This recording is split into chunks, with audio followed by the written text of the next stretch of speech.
Originaire de l'Asie de l'Est, la renouée du Japon a fait son apparition au Québec au début des années 1900 et est présentement en pleine expansion.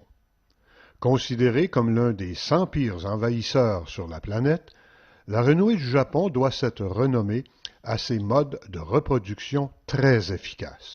La renouée du Japon est une plante vivace pouvant atteindre 3 mètres de hauteur. Mais c'est dans le sol que ses dimensions sont les plus impressionnantes.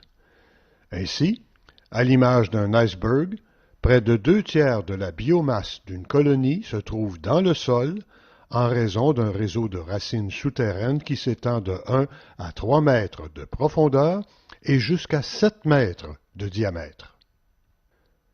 Elle est relativement facile à identifier. Ses fleurs blanches en grappe apparaissent en fin d'été entre juillet et septembre.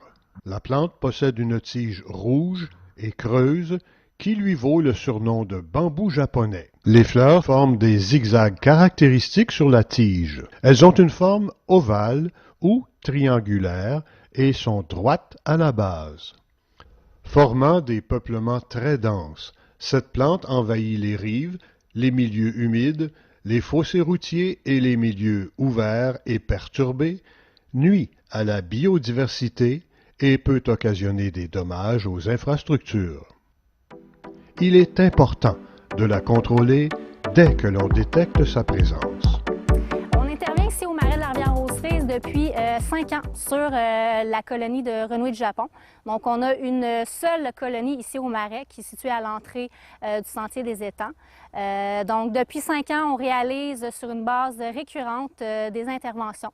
Donc, ça dépend toujours des ressources financières et en ressources humaines, mais on essaie dans le fond de faire des interventions de contrôle aux 2 semaines, donc du mois d'avril jusqu'au mois d'octobre, de manière la plus constante possible pour essayer de contrôler la propagation.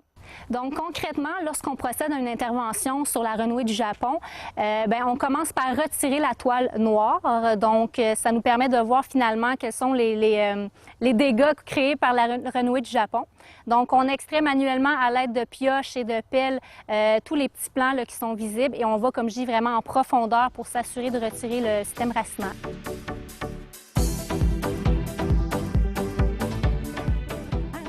On met finalement les débris végétaux dans des sacs qu'on ensâche et qu'on laisse finalement au soleil pour, en fait, je pense que c'est le principe de solarisation. Donc, la plante va sécher et par la suite, on va l'envoyer au dépotoir là, pour s'assurer qu'elle soit enfouie dans le sol et qu'il n'y ait pas, en fait, pour minimiser finalement, encore une fois, les risques de propagation. Et depuis l'année passée, ou il y a 2 ans, on a décidé d'installer une barrière naturelle. Donc, on avait des saules, en fait, on a des saules sur notre site, donc on procède à chaque printemps à la taille. Donc, on a planté des tiges de saule vraiment dans la limite supérieure de la colonie. Et là, on a un écran, en fait, végétal qui s'est formé en plus de toutes les autres plantes herbacées. Donc, jusqu'à maintenant, en 2018, on est vraiment très satisfait des résultats. Dans le fond, ce qu'on observe, c'est qu'il y a beaucoup moins d'individus qui réussissent à pousser sous les bâches. Les individus qui y parviennent sont souvent étiolés, sont jaunes, sont affaiblis. Donc, c'est des individus là, qui, en fait, sont voués pratiquement à la mort. La densité, donc, il y a beaucoup moins d'individus. Donc, c'est un autre des résultats qu'on a observés. Les installations sont, sont plus fonctionnelles dans le sens que le fait d'avoir doublé nos bâches a permis, dans le fond, d'éviter que les nouveaux plants puissent parvenir à percer les toiles.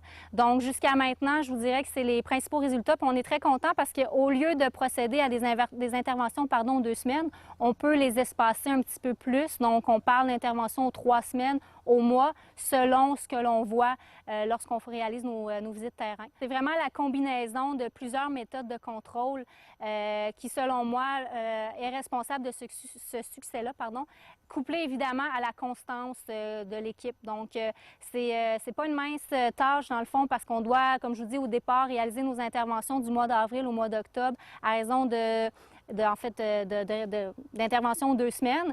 Donc, ça prend des ressources humaines, ça prend du temps aussi pour le faire, ça prend des ressources matérielles, mais c'est cette constance-là, cette rigueur-là qu'on a mis en place avec l'équipe, couplée aux 3 méthodes de contrôle, donc barrière végétale, physique et au niveau là, de l'excavation manuelle, qui, je pense, est responsable du succès qu'on connaît maintenant là, au Marais de l'Arrière-aux-Cerises.